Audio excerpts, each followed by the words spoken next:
Bismillahirrahmanirrahim. Assalamualaikum warahmatullahi wabarakatuh. Innal hamdalillah nahmaduhu wa nasta'inuhu wa nastaghfiruh wa na'udzu billahi min shururi anfusina wa min sayyiati a'malina. May yahdihillahu fala mudilla lahu wa may yudlil fala hadiyalah. Asyhadu an la ilaha illallah wahdahu la syarika lah wa asyhadu anna Muhammadan abduhu wa rasuluh alladzi la nabiyya ba'dahu. Allahumma shalli wa sallim ala nabiyyina Muhammadin wa ala alihi wa sahbihi wa man tabi'ahu bi ihsanin ila yaumiddin, amma ba'du. Alhamdulillah, kita bersyukur kepada Allah Subhanahu wa taala atas limpahan nikmat dan karunia-Nya, terutama nikmat yang agung, nikmat iman, Islam, kesehatan dan kesempatan, sehingga pada waktu ini kita dimampukan oleh Allah Subhanahu wa taala untuk melangkahkan kaki kita masing-masing dari rumahnya masing-masing untuk memenuhi panggilan Allah, melaksanakan ibadah salat maghrib, dan setelahnya kita isi dengan ta'lim yang insyaallah kita memohon kepada Allah Subhanahu wa taala agar rangkaian ibadah kita yang wajib maupun yang sunnah ini diterima oleh Allah Subhanahu wa taala. Salawat salam kita curah limpahkan kepada junjungan kita Habibana wa Nabiyana Maulana Muhammad sallallahu alaihi wasallam, keluarga, para sahabat, tabi'in, tabi'ut tabi'in, sampai kita semuanya yang berusaha istiqomah di atas jalan langkah beliau. Kemudian juga kita berusaha mengistiqomahkan untuk sholawat agar di hari kiamat masuk pada daftar penerima sholawat, penerima syafaat dari baginda Rasulullah Shallallahu Alaihi Wasallam. Hadirin Bapak Ibu yang dirahmati Allah Subhanahu Wa Taala, kita hidup di dunia ini sejatinya adalah sebuah perjalanan, dari ketiadaan menuju nanti pada akhirnya sebuah kekekalan. Kita hidup di dunia, kemanapun kita pergi pasti disebutnya dengan perjalanan. Ke masjid perjalanan, ke kantor perjalanan, kemanapun kita berkebutuhan pasti disebutnya perjalanan. Dan memang begitulah keniscayaan hidup kita adalah merupakan sebuah perjalanan. Bahkan ditegaskan oleh Rasulullah SAW, satu ketika beliau memegang pundaknya sahabat yang mulia Abdullah bin Umar radhiyallahu anhu. Beliau bersabda kepada sahabat Abdullah bin Umar radhiyallahu anhu, "Ya Abdullah, wahai Abdullah bin Umar, wahai hamba Allah, kun fid dunya, jadilah engkau di dunia ini ka'annaka gharibun aw 'abiru sabilin." Jadilah engkau di dunia ini seakan-akan engkau menjadi seorang asing, gharib, atau au abiru sabil, atau seorang pengembara. Kalau kita cermati, orang asing dan pengembara itu mempunyai karakter yang sama sepertinya, karena sama-sama singgah dalam satu tempat itu singkat. Kalau lama bukan asing lagi, sudah nggak asing lagi kan gitu. Kalau asing sementara langsung pindah lagi. Sama seperti halnya pengembara. Demikianlah kita hidup di dunia ini, hanya sementara. Makanya Rasulullah sabdakan kepada sahabat Abdullah bin Umar radhiyallahu anhu ini, jadilah engkau di dunia ini seakan-akan sebagai seorang asing ataupun sebagai seorang pengembara. Karena memang ternyata perjalanan hidup kita ini adalah sebuah pengembaraan, yang mana perjalanan kita ini berharap sampai pada tujuan akhir kita, yaitu Allah Subhanahu wa taala, dengan tempat termulianya nanti adalah surganya Allah Subhanahu wa taala. Sampai-sampai kita memohon agar perjalanan ini, perjalanan yang baik, itu sehari semalam kita berdoa kepada Allah 17 kali minimal. Dalam surat Al-Fatihah kan kita memohon agar diberikan jalan. Karena memang kita perjalanan, maka kita memohon agar jalan kita jangan sampai jalan yang salah. Dalam Al-Fatihah kita bacakan, a'udzubillahi minasyaitonirrajim, ihdinas siratal mustaqim. Memohon kepada Allah agar kita ditunjukkan dibimbing, diarahkan kepada jalan yang lurus. Ya, jalan yang apa itu? Yang lurus ini maka dijelaskan di ayat setelahnya. Siratal ladzina an'amta alaihim. Jalan yang engkau telah beri nikmat kepada mereka. Ya, dijelaskan di ayat yang lainnya, siapa mereka itu? Mereka adalah minan nabiyyin wasiddiqin wasyuhada wassolihin. Mereka adalah daripada para nabi, kemudian siddiqin, tokoh utamanya adalah sahabat yang mulia Abu Bakar Siddiq, gelarnya Siddiq, siddiqin. Kemudian yang ketiga adalah syuhada, orang-orang yang mati syahid di jalan Allah. Kemudian yang terakhir adalah orang-orang yang soleh. Kita mengikuti para nabi, ya kita ikhtiar mengikuti para nabi, khususnya baginda Rasulullah SAW. Tapi kalau untuk persis sepertinya sulit ya, karena kita ini manusia biasa yang sama sekali untuk bersanding dengan sahabat pun jauh sekali.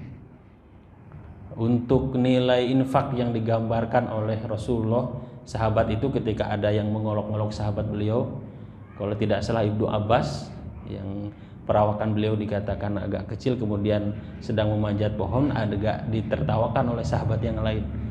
Apa Rasulullah? Rasulullah agak sedikit marah. Apa kata beliau? La tasubu ashabi. Jangan kalau kalian olok-olok sahabatku, karena engkau berinfak sebesar 2 gunung emas, itu tidak senilai dengan 1 mud infaknya para sahabat. Jauh kan dengan sahabat pun, apalagi dengan Nabi. Dengan sahabat saja jauh sekali. 2 gunung emas, kalau kita nih punya 2 gunung emas, kita infakkan dengan 1 mud sahabat, itu bukan mud emas ya. Kalau 1 mud emas mungkin agak mending bandingannya. Ini bukan 1 mud emas, 1 mud gandum saja dengan 2 gunung emas infaknya kita, itu masih lebih baik yang sahabat ini. Ya, dengan sahabat jauh gimana dengan Nabi, tapi kita berusaha ya mengikuti jalan langkah. Ya, minan nabiyyin wasiddiqin, ya, orang-orang yang membenarkan agama ini, termasuk yang salah satu tokoh utamanya sahabat yang mulia setelah Rasulullah, manusia terbaik setelah Rasulullah siapa? Abu Bakar Siddiq radhiyallahu anhu. Kemudian wasyuhada, orang-orang yang mati syahid. Nah, saat ini kan medan pertempuran secara langsung ya kita berharap tidak ada ya, karena memang itu sangat-sangat sulit ya. Nah, kita berharap keamanan dari Allah Subhanahu wa taala. Tapi ketika terjadi peperangan antara kaum muslimin dan kaum musyrikin yang dibenarkan oleh syariat misalnya, itu kan kalau wafat akan menjadi syahid di jalan Allah. Bahkan istilahnya tuh masuk surga tanpa hisab pahalanya. Ya, kalau benar-benar tulus lillahi ta'ala. Karena ada juga yang digambarkan oleh Rasulullah itu, dia mati di medan perang tetapi tidak masuk surga, malah masuk neraka, karena memang tidak adanya ketulusan dalam hati, bahkan dianggapnya ingin menjadi seorang pahlawan gitu ya. Tapi ada opsi kedua, adanya syahid akhirah ya istilahnya tuh. Ada 6 kalau tidak salah itu. Jadi antaranya adalah yang wafat dalam kondisi melahirkan ya, kemudian wafat dalam kondisi terkena bencana, wafat dalam kondisi taun dan seterusnya ya, itu juga syahid, tapi tidak selevel dengan syahid yang pertama tadi. Ini mesti dimandikan, dikafani ya. Kalau yang tadi tidak perlu dimandikan dan dikafani, tapi disolatkan seperti biasa, karena sebagai saksi nanti di hari kiamat. Nah, kita syuhada pun agak berat nih, maka kita berusaha yang keempat, wassolihin, orang-orang yang soleh. Maka kita berusaha mengikuti para ulama kita terdahulu dan orang-orang yang soleh. Maka diistilahkan dengan salafus soleh, orang-orang salaf. Salaf itu artinya lebih dulu dari kita, termasuk orang tua kita yang sudah wafat itu kan salaf juga. Mereka sudah mendahului kita, tapi tentu salafnya yang gimana?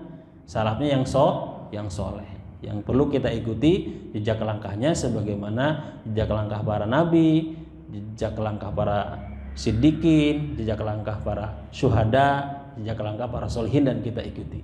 Nah, ini jalan yang kita harapkan untuk bisa kita tempuh gitu ya. Makanya kita mohon kepada Allah setiap sholat kita itu. Bahkan di luar sholat pun kita baca Al-Fatihah. Sehingga Al-Fatihah ini menjadi salah satu doa, menjadi kepalanya doa. Ya, jadi pimpinannya doa itu Al-Fatihah. Maka jangan jangan heran kalau ketika setiap dengar ada orang yang mimpin doa misalnya Al-Fatihah, ya. Karena barangkali memahami bahwa Al-Fatihah ini memang pokok daripada semua doa. Jadi sebelum doa yang lain Al-Fatihah dulu, gitu ya. Kalau kita yakin bahwa Al-Fatihah ini memberikan hal yang luar biasa. Bahkan kalau kita lihat kesimpulan Al-Qur'an itu adanya di Al-Fatihah, gitu ya. Al-Fatihah. Dan Al-Fatihah itu sebagian mengatakan intinya ya, ruhnya ada dalam kalimat iyyaka na'budu wa iyyaka nasta'in. Baik. Hadirin yang dirahmati Allah Subhanahu wa taala, ketika kita berusaha ya mengikuti sebuah perjalanan ini yang menjadi sunatullah, dari mulai kita ada di alam ruh, itu perjalanan kita tuh dari alam ruh, kemudian di alam rahim, kemudian lahir ke dunia ya di alam dunia yang seperti sekarang ini. Berarti sekarang itu masuk pada fase ketiga.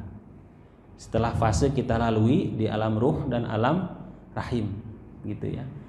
Kemudian kita masuk ke alam dunia. Setelah alam dunia kita akan masuk alam barzakh. Setelah alam barzakh barulah perjalanan panjang di situ sampai nanti ujungnya ke surga ataupun ke neraka. Nah, semoga jalan kita ini jalan yang sudah digariskan oleh Allah semenjak kita di alam ruh. Kenapa? Karena ternyata kita mulai dari alam ruh ini kita sudah mengambil sebuah perjanjian kepada Allah Subhanahu wa taala di alam ruh ini. Artinya kehidupan kita ini sebetulnya sudah berjanji kepada Allah agar di dalam kehidupan ini jangan sampai belok jalannya. Belok yang tersesat maksudnya, tapi pada jalan yang benar harusnya.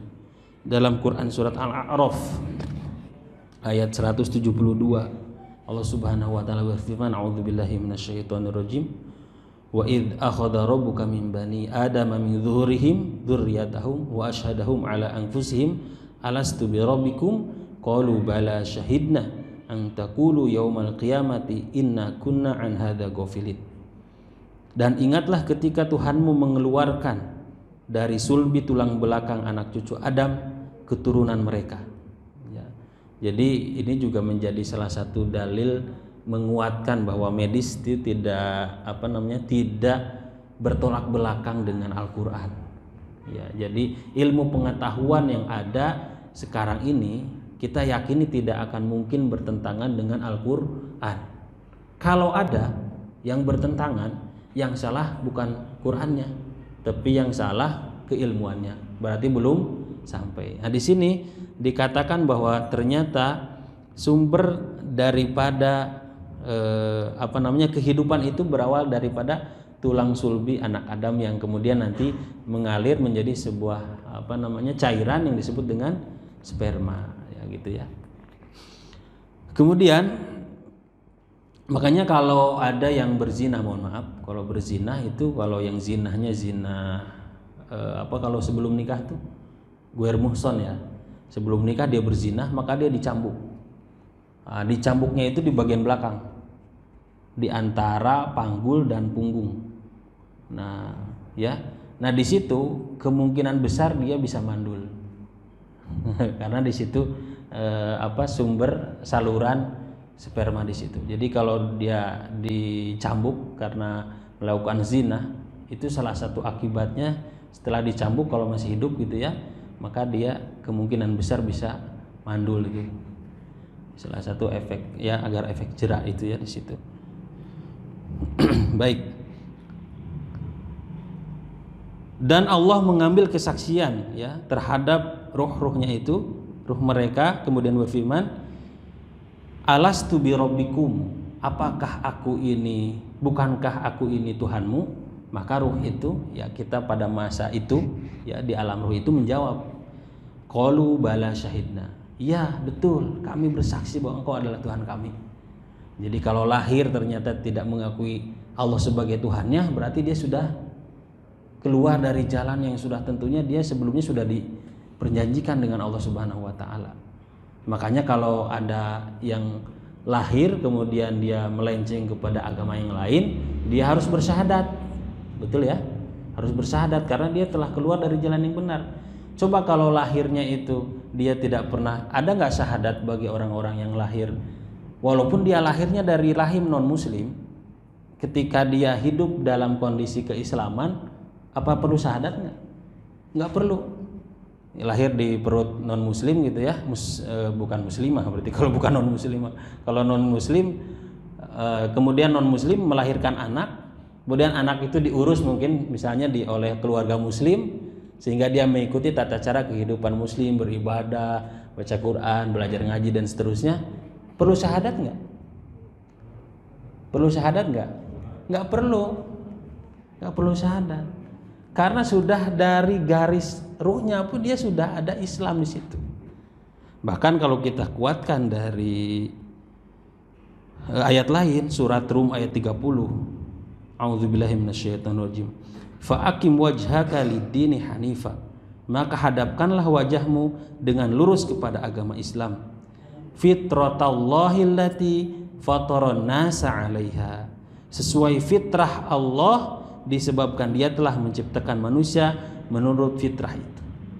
Nah, jadi sudah ada fitrah. Fitrah itu kan kesucian. Ulama tafsir mengatakan fitrah ini adalah agama Islam.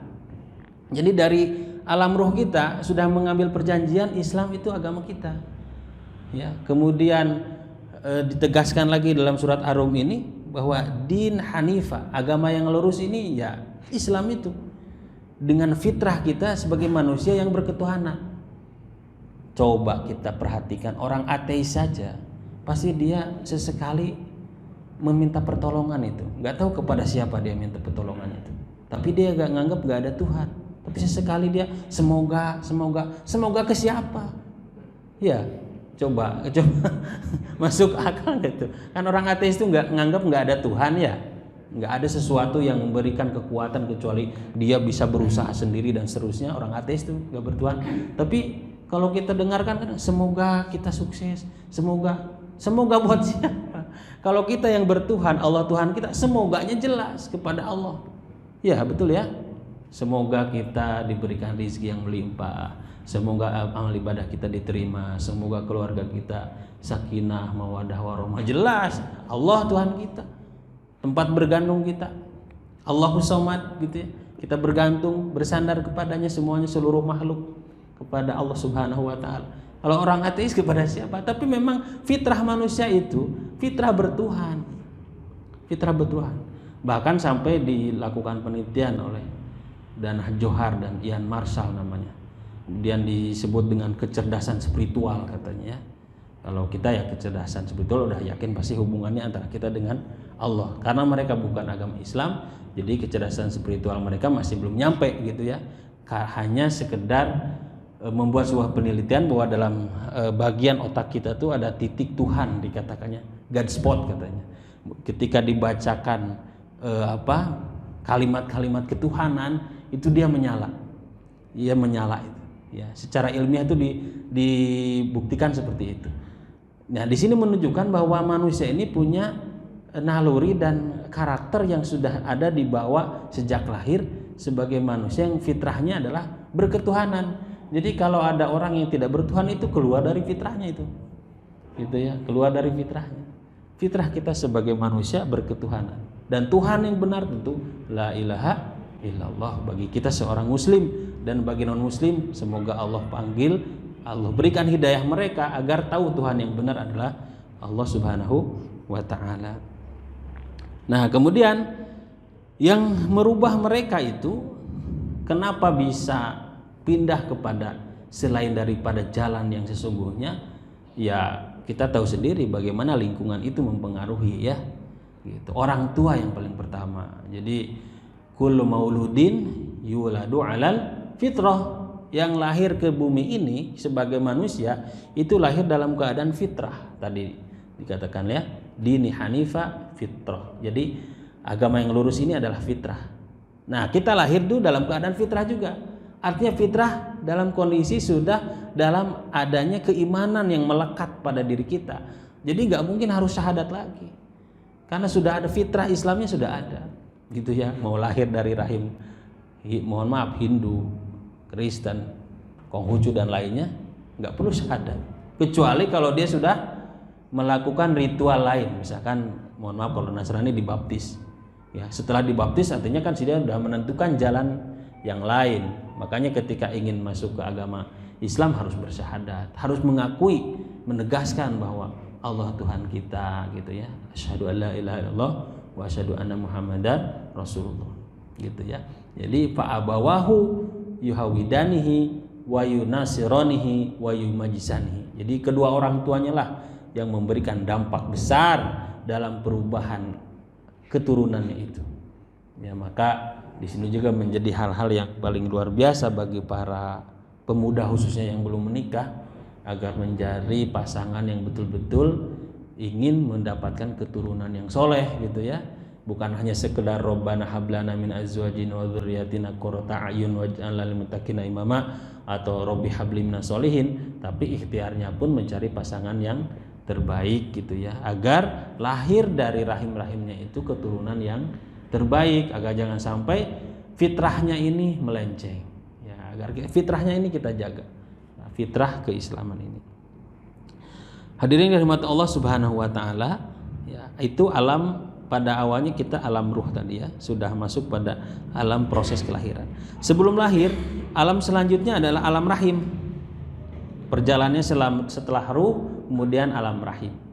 Nah, di alam rahim ini prosesnya tuh pada proses kita sebagai manusia. Kalau pada dulu awalnya penciptaan manusia, Nabi Adam kan tidak melalui proses rahim. Ya, langsung Allah ciptakan dari tanah. Ya, dari tanah ya, itu banyak istilahnya dalam Al-Qur'an, ada mingtin, mingsulalat dan seterusnya. Banyak istilahnya itu yang menggambarkan bagaimana tanah itu dari tanah yang tanah liat, yang basah, yang pekat dan seterusnya, banyak saling menguatkan ayat satu dengan ayat yang lainnya. Nabi Adam, baru kita diciptakan oleh Allah dari saripatinya, saripati tanah. Karena yakin semua kita makan dan minum berkehidupan sehari-hari adalah dari tanah ya, kemudian jadi saripati, tanah itu menjadi air mani dan jadilah kita semua dalam prosesnya. Dalam Quran surat Al-Hajj ayat 5, Allah Subhanahu wa taala firmankan, a'udzubillahi minasyaitonir rajim, ya ayyuhan nasu in kuntum fi raibim minal ba'tsi fa inna khalaqnakum min turab tsumma min nutfah tsumma min 'alaqah tsumma min mudghah mukhallaqah wa ghair mukhallaqah linubayyana lakum wa nuqirru fil arham ma nasya'u ila ajalin musamma. Wahai manusia, jika kamu meragukan hari kebangkitan, maka sesungguhnya kami telah menjadikan kamu dari tanah turab.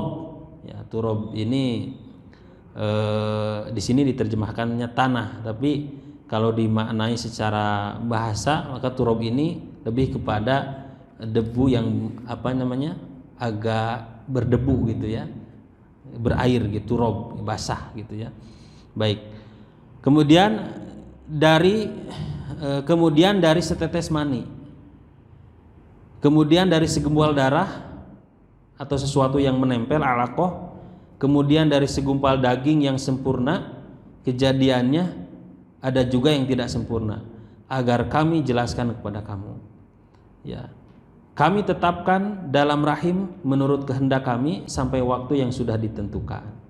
Nah, di sini dikuatkan ayat ini pada Quran surat Al-Mu'minun ayat 12 sampai 16. Di sini lebih dikuatkan lagi, walaqad khalaqnal insana min sulalatin min tin, dan sungguh kami telah menciptakan manusia dari saripati berasal dari tanah. Tsumma ja'alnahu nutfatan fi qararin makin, kemudian kami menjadikan air mani yang disimpan dalam tempat yang kokoh atau rahim itu ya, rahim. Tsumma khalaqna nutfah 'alaqah, kemudian air mani itu kami jadikan sesuatu yang melekat. Fa khalaqnal 'alaqah mudghah, lalu sesuatu yang melekat itu kami jadikan segumpal daging. Fa khalaqnal mudghah idhama, kemudian segumpal daging itu kami jadikan tulang belulang. Fa kasawnal idhama lahma, lalu tulang belulang itu kami bungkus dengan daging lagi gitu ya. Tsumma ansha'nahu khalqan akhar. Ya, kemudian kami jadikan makhluk yang berbentuk lain atau ya berbentuknya janin yang sudah berbentuk itu ya.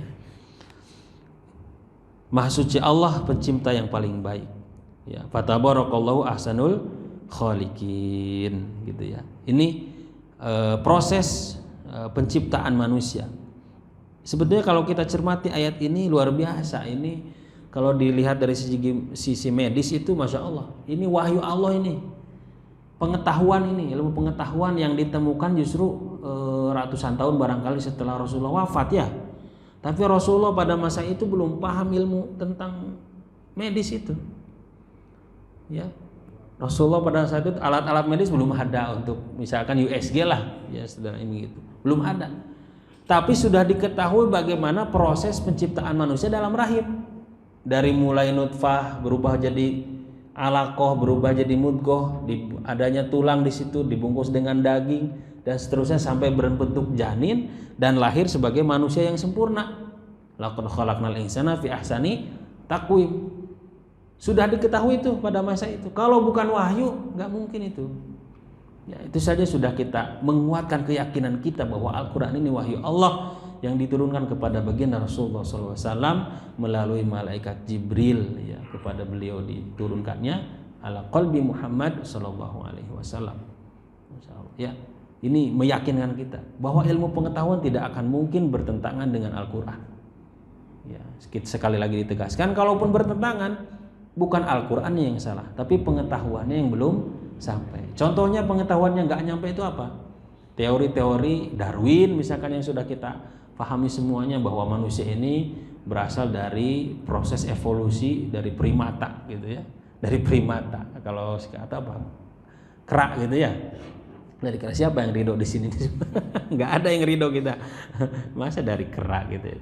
Ya dari manusia lah. Karena kita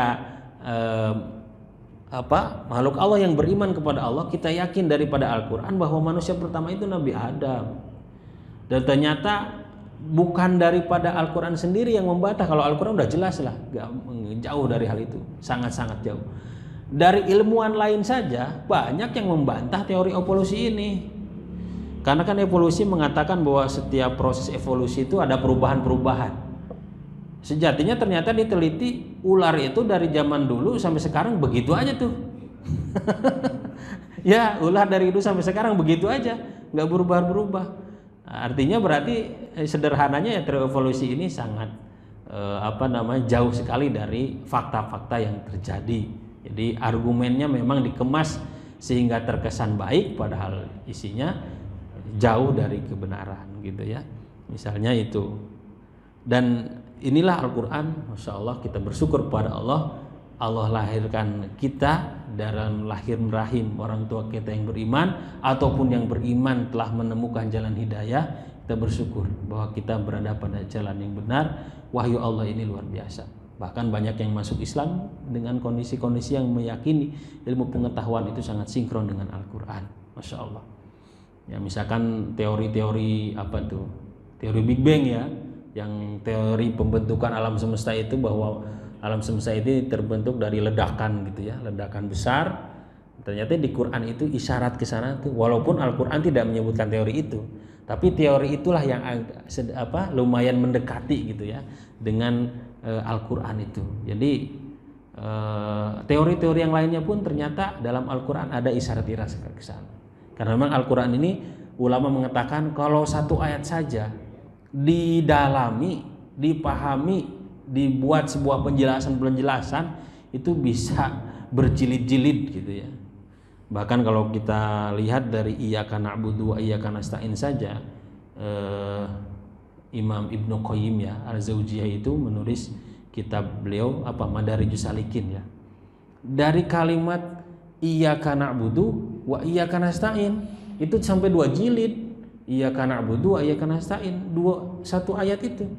Itu kalau betul-betul satu ayat 2 jilid saja kali berapa ayat dalam Al-Quran? yang masyhur ya 6.666 ayat misalnya yang masuk kita dengar walaupun jumlahnya tidak itu ya, jadi 6.236 ayat kalau tidak salah. Kalikan 2 jilid berapa itu?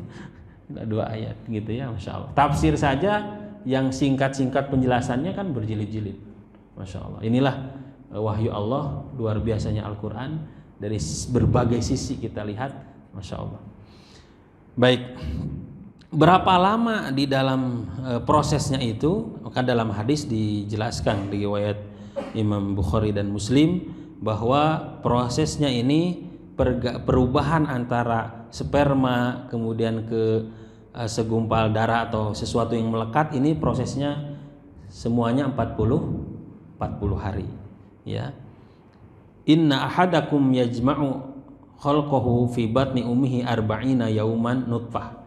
Jadi selama 40 hari ya sperma itu dalam waktu 40 hari di rahim. Kemudian berubah menjadi sesuatu yang melekat mithla dalika 40 hari juga. Tsumma yakunu mudghah mithla dalika. Kemudian menjadi segumpal daging juga 40 hari. Tsumma yursalu ilaihil malak fayanfukhu fihi ruh. Kemudian Allah utus malaikat untuk meniupkan ruh. Berarti prosesnya sampai menjadi segumpal daging itu 3 kali 40. Berapa itu? 120 itu kurang lebih 4 bulan gitu ya. Maka waktu 4 bulan ini Allah tiupkan melalui apa? Melalui malaikat, Allah utus malaikat untuk meniupkan ruh. Maka suka ada yang istilahnya itu bertafaul ya. Ya mengambil sebuah ikhtiar mungkin ya. Di waktu 4 bulan ini baca Quran, surat Yusuf, surat Maryam dan seterusnya, itu ada 7 surat dibacakan. Barangkali di sini mungkin ikhtiar mereka agar pas waktu ditiupkan ruh itu disambut dengan bacaan itu ya.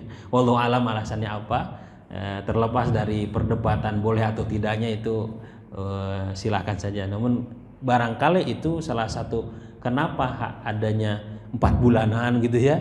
Ya karena 4 bulan ini adalah proses ditiupkannya ruh kepada janin di dalam rahim ibu gitu ya. Wa yu'maru bi arba'i kalimat. Kemudian setelah ditiupkan ruh maka sudah ditetapkan oleh Allah 4 perkara. Apa itu? Bikat birizkihi wa ajalihi wa amalihi wa syaqiyun aw sa'idun. Jadi ada 4 perkara yang sudah ditentukan berbarengan dengan ditiupkannya ruh kepada seseorang itu di dalam rahim ibunya.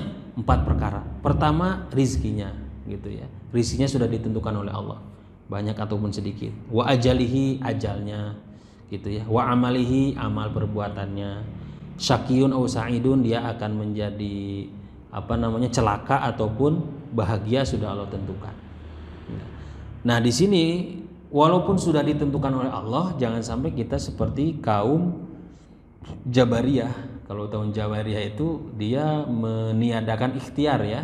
Udah ditentukan rezeki sama Allah, ngapain usaha? Ngapain kita ikhtiar? Ngapain kita harus kerja? Ngapain harus nyari duit gitu ya? Udah ditentukan rezeki sama Allah. Nah, ini juga keliru ya. Kaum Jabariyah itu. Atau sebaliknya Qadariyah. Ya rezeki itu sama sekali tidak ada hubungannya dengan Allah. Ikhtiar saya kalau nggak kerja nggak dapat duit. Saya kalau nggak dagang nggak dapat untung pokoknya. Itu semuanya itu karena saya itu. Allah sama sekali nggak campur tangan. Itu sebaliknya Qadariyah agak baik juga. Bikat birizkihi wa ajalihi, ini semuanya tentu ada dalam Al-Quran itu kan. A'udzubillahi minasyaitonir rajim. La yukallifullahu nafsan illa wus'aha. Atau mohon maaf salah itu. Innallaha la yughayyiru ma biqaumin hatta yughayyiru ma bi anfusihim. Allah tidak akan merubah kondisi suatu kaum kecuali dia ingin berubah pada dirinya sendiri. Maka takdir itu kan ada 2 proses, ada takdir mubrom, takdir mu'alaq. Ada takdir yang tidak bisa dirubah. Apa takdir yang nggak bisa dirubah? Kita lahir laki-laki, nggak bisa jadi perempuan. Itu nggak bisa dirubah lagi. Kita lahir di Bandung, pengen dibuat jadi Jakarta, ya nggak bisa. Paling datanya bisa, tapi aslinya kan nggak bisa dirubah lagi, gitu ya. Dan seterusnya, takdir Allah yang tidak bisa dirubah. Tapi ada takdir yang bisa diikhtiarkan dan bisa dirubah oleh Allah. Termasuk salah satunya ini. Walaupun sudah ditentukan oleh Allah rizkinya, ajalnya, amalnya, dia bahagia atau tidak, tapi kita diberikan media ikhtiar di situ. Karena sudah ditentukan oleh Allah, dirubah oleh Allah, kan Allah Maha Kuasa. Innallaha ala kulli syai'in qadir. Allah yang merubahnya juga. Kalau Allah yang menetapkan, ya Allah yang merubahnya, gitu. Itu tentu hal yang perlu kita kuatkan. Jangan sampai ketika kita meyakini rezeki sudah ditentukan, kita gak mau usaha, atau sebaliknya dan seterusnya. Ya, bahkan kata begini Rasulullah SAW, jadi ketika kita sudah selesai rezekinya, sudah terpenuhi oleh Allah Subhanahu Wa Taala, maka barulah muncul ajalnya. Jadi ajal itu tidak akan sampai kepada kita sebelum rezekinya habis, gitu. Jadi kalau kita masih ada rezeki, masih ada jatah, ya belum datang itu ajal itu ya. Tapi kalau ajal sudah datang berarti jatah kita sudah habis. Nah, setelah ajal kita sampai, maka ada penentuan amal ibadah kita. Nanti akan masuk sebagai golongan yang bahagia ataupun malah golongan yang celaka. Ini semuanya sudah ditentukan oleh Allah ya saat ditiupkannya kepada janin di rahim ibunya itu ya, insyaallah. Baik, ini proses perjalanan yang kedua di alam rahim. Kemudian selanjutnya proses perjalanan yang selanjutnya ya, yaitu proses kelahiran, yang mana kita lahir menjadi seorang manusia, menjadi manusia yang ada di bumi ini, di dunia ini. Yang tadi digambarkan oleh Rasulullah goribun au abir sabil, seorang asing ataupun pengembara. Jadi singkat saja. Bahkan ditegaskan wal asr, jadi waktu kita itu hanya sejarak waktu asar saja di dunia ini, gak banyak, gak lama. Bahkan kalau dihitung usia itu rata-rata 63 tahun gitu ya, kata bagian Rasul, baina sitin wasab'in, antara 60 sampai 70 tahun. Kalau udah di atas 70 sudah bonusnya banyak gitu. Berarti Allah ingin kita banyak memperbanyak amal ibadah supaya lebih banyak lagi, atau barangkali ada dosa yang belum ditaubati, jadi diberikan kesempatan yang banyak.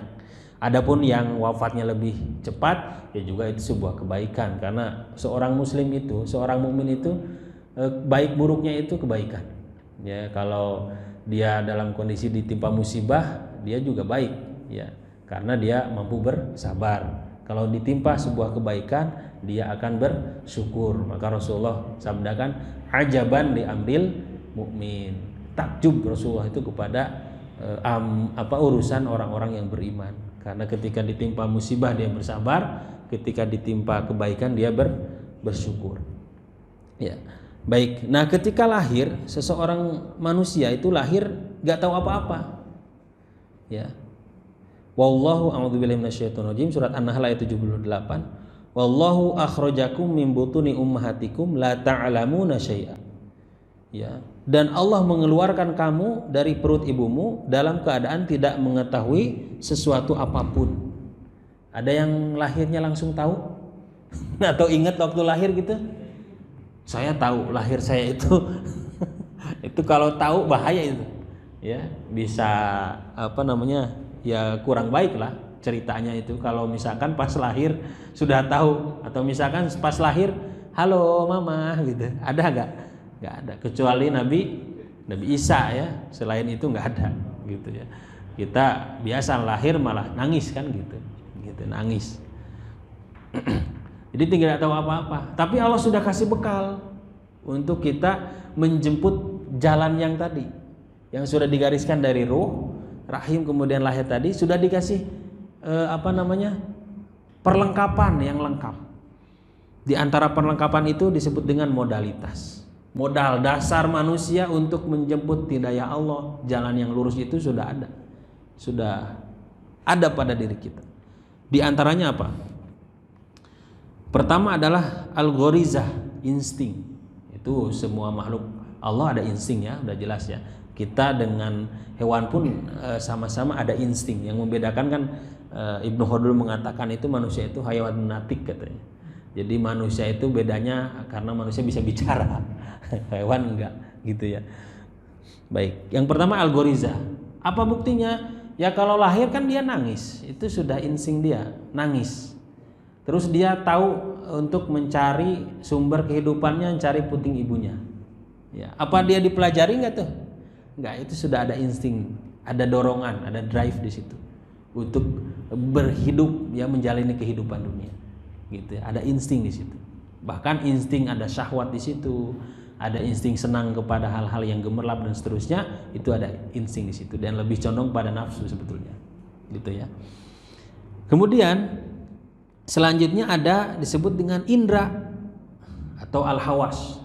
Nah, indra ini yang paling masuk dalam Al-Qur'an An-Nahl ayat 78 itu, wa ja'ala lakumus sam'a wal absara wal afidah la'allakum tashkurun.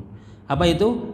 Pendengaran, penglihatan, dan hati. Di sini as-sam' pendengaran. Yang kedua al-absar, jamak dari basar, penglihatan.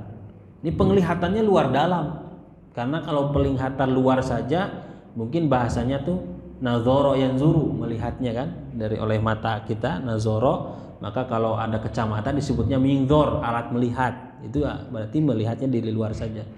Atau ro'ayaro, melihatnya agak sedikit ke dalam sedikit, bentuknya adalah ro'yun, pandangan, agak sedikit mikir.